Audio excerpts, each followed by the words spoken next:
Skip it up and down. I'm over here stroking my.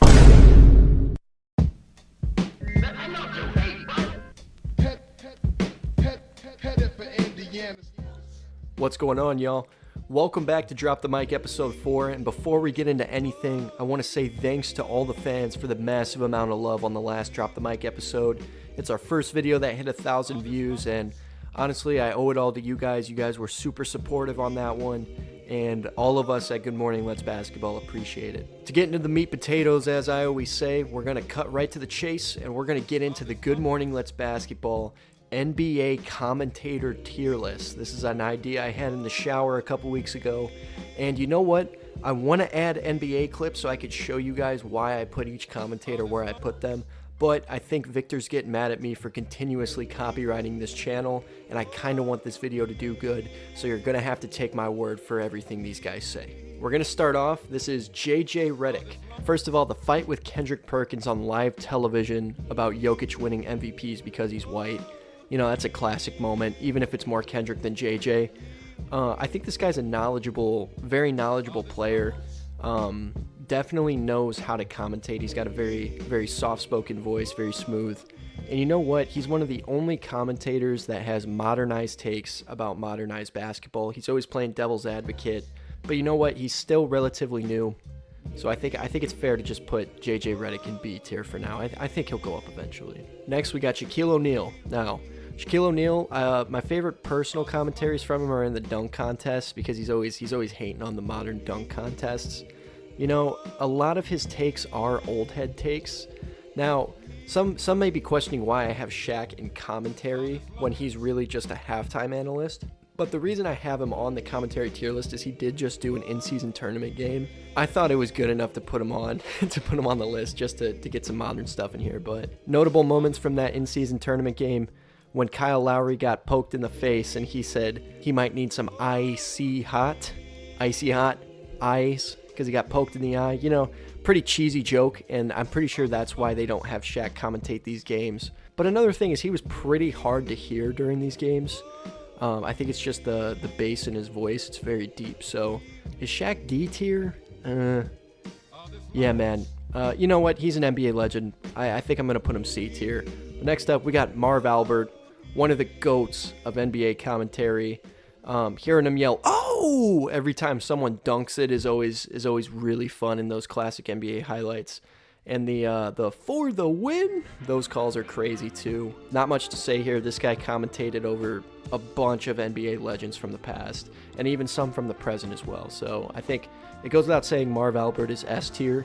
We got Doris Burke. Doris is she's not new to the NBA scene, but I think she's pretty relatively new to commentating actual NBA games, like full games. This season especially, I've heard her on a ton of calls watching games this year, so you know, I love how she always has a bunch of insider takes. She has very good relationships with the players, and that's always fun to hear. Her voice isn't terrible. I do think she talks like a little bit slow, and she's very chilled out, not a lot of emotion, so in big-time moments, it's kind of hard to get hyped with her on the call. But you know what? She's done her job. She's been in this business for a while. I think it's good to put her in B tier next to JJ for now. Next up, one of my personal favorites. This is definitely going to be a biased take, but Richard Jefferson, man. This guy is hilarious. Like, he just understands his memes. He refs, he commentates, he's a player. He kind of does it all. He kind of has a very wide background of the game. The chemistry he has with any other commentator is always super on point. So that's always something huge for me, is just like how these commentators interact. And you know what? I like his voice. I think he's not afraid to speak his mind, and he's got a lot of jokes about players and how they play. And you know what? I think, you know, I'm a big fan of Richard Jefferson. I think I'm going to put him A tier for now. Next up, Bo Estes. Now, some people may not know this guy by name. This guy isn't necessarily an on-television commentator, but dude, this guy is awesome on NBA Top 10 Plays on YouTube. This guy is commonly referred to as the Commentator by the comment section. It's been like that for almost a decade now. And you know what? If you've never watched an NBA Top 10 with Commentator, then honestly, you're a casual. There's not much else I could say. Commentator is S tier. If you want a compilation, just go watch some NBA top 10s. You'll know exactly what I'm talking about. Go to the comments. Make sure you're watching the right guy because it switches. But GOAT, S tier for sure. Next, we got Eric Collins. Many people may not know this guy by name, but this is the Charlotte Hornets commentator. Oh yeah, Terry, Bridges. And actually not showing Bridges love in his latest games has actually kind of given me some respect for Eric Collins. So some people say it's a little too much. I don't think so. I think the NBA needs it, especially the Charlotte Hornets. They need a guy who can hype them up because they're a fun team, but they're just really dog shit at the moment. Still rebuilding, but Eric Collins, man, this guy gives it his all. You know what? I think Eric Collins is A tier. The effort he puts in every night. He's in the Charlotte commercials now. We're gonna put Eric Collins in the A tier there. Next up, we got Mike Breen. Mike Breen, obvious, the bang calls. And you know what? I'm not gonna state just the obvious here. I've been watching some Mike Breen interviews, and I thought him opening up about messing up calls, like when Tatum hit that spin move game winner on Kevin Durant in the playoffs a couple years ago to eliminate the Nets. He opened up about how he messed up that call. And you know what? I think the passion that he has for doing this and how serious he takes it, and how he said messing up that single call kept him up for nights. I think that's respectable. I think that's a very respectable thing. So, I think he's gonna be S tier eventually. I think, man, this is hard. I want to put him in S tier, but I don't know if he's as good as Marv Albert. I'm gonna put him A tier for now, but from here on out, they're gonna be in order. So this A tier Mike Breen is higher than this A tier Eric Collins, if that makes sense. All right, there we go. Now it's fixed. Next up, Bill Walton. All right, now this is gonna be a hot take. A lot of people are gonna want to put Bill Walton in D tier, but hear me out, man. Bill Walton is one of the funniest commentators to listen to. I think this guy is absolutely hilarious. I think the acid definitely altered his brain a little bit, but not necessarily in a bad way. Listen, man, if you've never watched a Bill Walton Funny Moments compilation, don't click off this video to go see that, but definitely watch it after this video. This guy's hilarious, whether it be like the tie-dye shirts, the items of the day where he brings in like dirt or exotic plants, and he's just completely unpredictable. Like when he's making takes about teams winning and losing and they're not actually winning and losing, and the other commentators correct him. Like if we're just talking exclusively commentary, this guy is probably B or C tier, probably more C tier, but because he's completely unpredictable, I'm gonna put him B, man. That's a hot take. I don't really care. All right, next up, we got Brian Scalabrine. As a Celtics fan, I watch a lot of Colorcast games of Boston. Scalabrine is one of the main commentators. The other commentator is way more iconic, but I did Scalabrine because I think he's just more well-known. But Scal, I was looking at takes. A lot of Celtics fans seem to not like Scal as much as I thought. I think Scalabrine is a guy who knows the game, but I think he rests on his laurels just a little bit too much. I think he takes being a player a little too serious, and he compares everything back to himself. I think he's also pretty funny. I think he's got some decent takes. He's got some funny moments. But honestly, man, the Boston commentaries aren't always the best to listen to. They're pretty boring a lot of the time. But yeah, man, I think Scal is a late C tier. I want to put him higher because I'm a biased Celtics fan, but I just can't, man. Not yet. All right, next up, Stacey King. Now, as the rest of this channel knows, Stacey King is a great commentator. He's the commentator for the Chicago Bulls Colorcast, I believe. But he's got a bunch of iconic calls. This guy is hilarious. He used to play with Jordan. Alex Caruso, for example, to turn on the AC call that he's come up with. Give me the hot sauce back in the day with Heinrich and Korver. Whenever those threes were going down, that was always a great one. Everyone's seen his commentary of I want to go higher when Derrick Rose dunked on Dragic.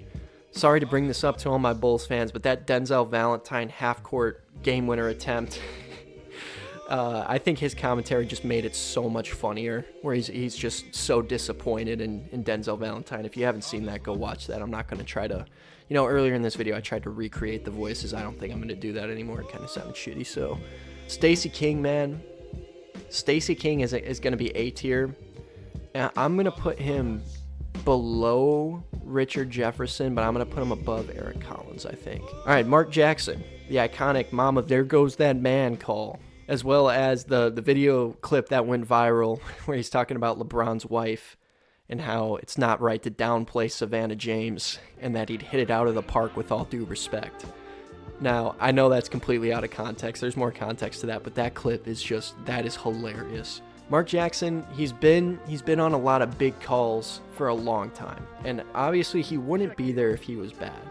And I personally don't think he's bad. A lot of people think Mark Jackson sucks. They think he's just boring. His voice, I think his voice is pretty smooth, if we're considering that. So I'm gonna put Mark Jackson in. I'm gonna put him mid B tier. I'm gonna put him below Reddick. There's not really, I don't know if there's anything super special popping out to me about Mark Jackson. I think he's just a very mid-level commentator, but that's just to me. You know, everyone has a different opinion. All right, next up on the list, we got Stan Van Gundy. Started really commentating these games recently this season. He's been a commentator before, but I see him a lot more frequently this year. And you know what? I don't have a problem with Stan Van. He reminds me of, if you guys know who Uncle Buck is, if you guys remember that movie, he reminds me of Uncle Buck. And you know what? He's just he's a former coach. He knows these players. He's a very good scout.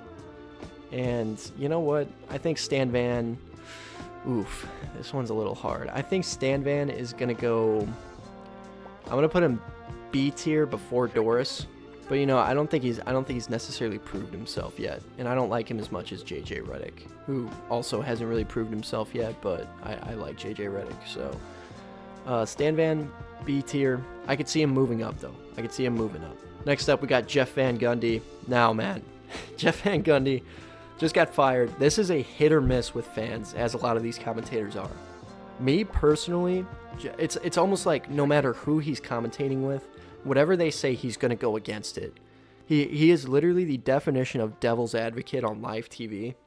And you know what? I respect him for it. I think the hate that he has for like the modern NBA, the calls and stuff, it's not like old head hate. It's just like he wants to watch the game, you know. He appreciates how smooth the games are. So when there's ticky-tack fouls being called, he's always going against the grain and yelling at refs, calling out players and stuff. But I personally like Jeff Van Gundy. I liked his voice. I was really sad when he got fired. So for that reason, I'm gonna put him A tier, and I'm gonna put him right next to Mike Breen here. Kevin Harlan right here, obvious S tier, and he's gonna go right next to Commentator and Marv Albert. A couple things about Kevin Harlan I wanted to bring up. Everyone knows this guy. One of the most iconic voices. Also does some 2K commentary, which is always fun too. So very iconic voice in that aspect, because I know a lot of you 2K players don't actually watch ball. So a couple funny moments. The Zubats commentary. If you haven't seen him commentate over a young Lakers Zubats, you want to go watch that. We got the new Wembanyama call, the Wembanyama in the new 2K. The glazing is absolutely insane. Those were just two relatively new things. There's plenty of things I could say about Kevin Harlan here, but yeah, man, those two new things are pretty funny. Next up, we got Reggie Miller. Not a lot of notes I have about Reggie Miller as a commentator. I actually like him. I think he has very good chemistry, again, with other commentators. And, you know, he's been growing on me. I really didn't like him at first, but he's been really growing on me. Although, the welcome to your Kodak moment call is extremely cringe. I think that call is just not as good as everyone says it is. And I don't think it's nearly as iconic as well. So, Reggie Miller, I'm going to put Reggie Miller in the highest B tier for now. Because I think he's a good commentator, but he doesn't necessarily do anything super special like these guys in A tier do. I compare him a lot to Richard Jefferson, but I just like Richard Jefferson a lot more because Richard Jefferson I think is hilarious. So I think these two are very similar guys, and no, it's not because they're both basically bald. Greg Anthony. Now, a lot of people, I assume a lot of people know who Greg Anthony is. He doesn't do a lot of live game commentaries, at least on national television. He is one of the commentators in 2K, and you know what? This guy has one of the smoothest voices I've ever heard in 2K. He did an in-season tournament national television game, and man, I was not a fan. It was very hard. There's nothing wrong with him as a commentator. I think he's a very credible commentator speaking-wise, but because he is so iconic in 2K, I just could not listen to him without thinking about 2K. And for some reason, that was probably the first time I've ever heard him commentate a national televised game. And because of that reason, man, no hate, Greg Anthony, but just not for me. Just not for me. Next up, we have a late addition to this list that I made. I added this guy right before the video. Doc Rivers, man. Doc Rivers got my Celtics a championship, but by golly, he has been sinking on my list in terms of people I like. I don't understand how you fired Jeff Van Gundy, but then, like, Doc Rivers is a commentator, man. I don't even know if they're on the same studio. I'm not doing the research. I don't care. But Doc Rivers, man, one of the raspiest voices I have ever heard in my life. And, you know, you watch old clips of Doc, and he sounds completely normal. But Doc, man, one of the worst voices in national televised sports, I think. Doc Rivers is going to go D tier. I'm going to put him ahead of Anthony. He's still relatively new commentating these nationally televised games. But next up, we got Grant Hill. Grant Hill, you know what? I actually don't have much to say about Grant Hill. I kind of don't know why I put him on this list. I just think he's pretty mid. Where do I put Grant Hill? I don't even know, man. We'll put him high C tier for now. Shout out to all my Grant Hill fans who are mad at that take. I just think he's mid. I don't really have much to say. All right, Clark Kellogg, Mr. Active Hands on the Steel, Active Feet on the Fast Break. All my 2K fans stand up. I put Clark Kellogg on the list. And you know what? People hate on him because it's not even his fault, man. 2K just replays his lines over and over again. Like, that's not his fault. I think he's hilarious. Clark Kellogg is gonna go. He's gonna go. Damn. He's gonna go low B. We're gonna Clark Kellogg low B. I don't see a problem with that. If you see a problem with that, fight me. Chris Webber. Now, as we get to the end of the list, not a lot I got to say about these guys. I think Chris Webber he's a knowledgeable guy. He's funny at times, but one thing I wanted to bring up, man. Compartmentalize the call during COVID before break as the other commentators are trying to actually speak about the game. It brings up the compartmentalize. And you know what, man? If you don't know what I'm talking about, just look up Chris Webber compartmentalize. Forgive me if I'm ignorant. I've watched that clip so many times. I still don't really understand it. Maybe it's because I'm not in the demographic he was referring to in that quote, but the comments seem to agree with me as well. And so just a common meme with Chris Webber. Just wanted to mention that call, but I think Chris Webber is a lot like Grant Hill. I just don't really have a lot to say to them, but I do like Grant Hill more. So I'm gonna put Chris Webber right behind Grant Hill. And for now, this is my commentary list of the 21 commentators that I decided to choose for this. Basically, commentators that just came to my head, commentators that I definitely recognize when they're on the call, and ones that I will listen to or remember listening to, because these two I actually don't really like listening to. So here's the list. And you know what? I'm always open to conversation. If you want to comment down below, I'm happy to talk about where I put these guys. I'm not going to be mad if you don't agree with my list. This is just my opinion. And as always, y'all, if you enjoyed this episode of Drop the Mic, make sure to like the video. Make sure to subscribe. We're on the way to 250 subscribers, and we appreciate everyone being here. And as always, keep it real. Peace.